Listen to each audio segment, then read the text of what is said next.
அனைவருக்கும் வணக்கம். நம்ம அரடா கணிதம் சேனல்ல 16/11/2025 நடந்த ஆசிரியர் தகுதி தேர்வில் இருக்க பேப்பர் 2 கணித வினாக்களுக்கான விடைகளை அலசி ஆராய்ந்துட்டு இருக்கோம். அந்த வரிசையில் x-1/xோட மதிப்பு 5 கொடுத்துட்டாங்க. x³ - 1/xோட மதிப்பு கேட்டிருக்காங்க. இவ்வளவுதான். இது பார்க்க நம்ம என்னன்னா இயற்கணிதத்தில் ஒரு ஃபார்முலா இருக்கு. a³ - b³. இயற்கணிதத்தில் என்ன ஃபார்முலா இருக்கு? a³ - b³. a³ - b³ என்ன formula? a - b whole cube plus 3ab a minus b.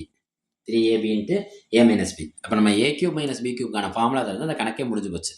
என்னது? a minus b whole cube. இது ரெண்டையும் சேர்த்து பொதுவாக ஒரு கியூப் போட்டுக்கோங்க. அப்புறம் என்ன செஞ்சுக்கிங்க?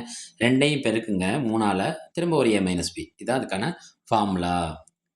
இப்போ நம்மளுக்கு இங்கே என்ன சந்தேகம் வரும்னா x - 1/xோட மதிப்பு என்ன கொடுத்துருக்காங்க? 5ன்னு கொடுத்துட்டாங்க. x³ - 1/x³ மதிப்பு என்னன்னு கேட்டிருக்காங்க. இப்போ இதுலேருந்து நம்மளுக்கு தெளிவாக என்ன தெரியுதுன்னா ஏங்கிறது யாரை குறிக்குது? எக்ஸை குறிக்குது. பிங்கிறது யாரை குறிக்கிறது? 1/xஐ குறிக்குது. இப்போ இந்த ஃபார்முலாவில் சப்ஸ்டிட் பண்ணி பார்ப்போமா? பாருங்க. x - 1/x whole cube plus 3 ஏவும் பி இங்கே என்ன பண்ணிட்டு இருக்குன்னு அர்த்தம்? பெருக்கிக்கிட்டு இருக்குன்னு அர்த்தம். x 1/x திரும்ப x - 1/x. இந்த x இந்த x என்ன ஆயிரும்? கேன்சல் ஆயிரும். x - 1/xோட மதிப்பு எவ்வளோ? 5.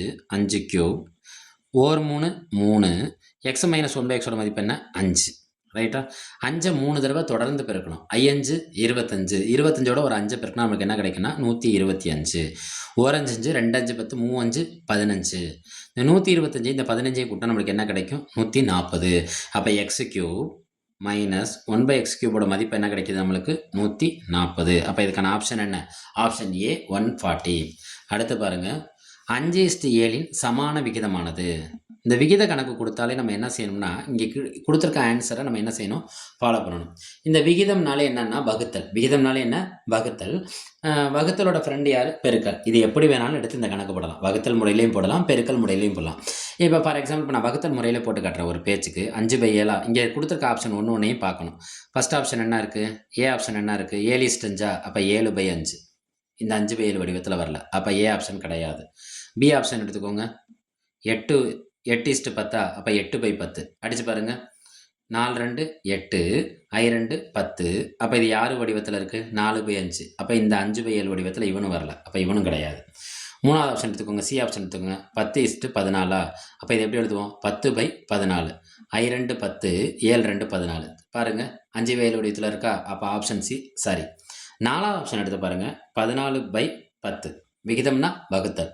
7 2 14 I2 10. இது எந்த வடிவத்தில் இருக்குது? மேலே 7 இருக்குது, கீழே என்ன இருக்குது? 5 இருக்குது. அப்போ இந்த ஆப்ஷன் கிடையாது. அப்போ ஆப்ஷன் என்ன? சி. இது வகுத்தல் முறையில். இது எந்த முறையில்? வகுத்தல் முறையில். இப்போ பெருக்கல் முறையில் பார்த்தீங்கன்னா 1 5 மடங்கு இன்னொன்னோட எத்தனை மடங்காக இருக்கும்? 7 மடங்காக இருக்கும். இது பாருங்கள் 7 5 இதோட 5 மடங்கு இதில் வராது. இங்கே பாருங்கள் இது எத்தனை மடங்குல தான் இருக்குது? 4 மடங்குல தான் இருக்குது. இதை பாருங்கள் I2 10 7 2 14. 1 5 மடங்கு மற்றொன்றின் எத்தனை மடங்கு சமமாக இருக்குது? 7 மடங்குக்கு சமமாக இருக்குது. இப்படியும் செக் பண்ணி பார்க்கலாம் பெருக்கல் மெத்தடில். நம்ம வகுத்தல்லே நம்மளுக்கு என்னவா இருக்குன்னா தெளிவான விடை கிடச்சிரும். வகுத்தல் முறையில் என்ன கிடச்சிரும்? தெளிவான விடை. அது அந்த கணக்கோட என்ன விகிதமாக அமையும்னா சமான விகிதமாக அமையும். 5:7 சமான விகிதம் என்னன்னா 10:14. 10:14.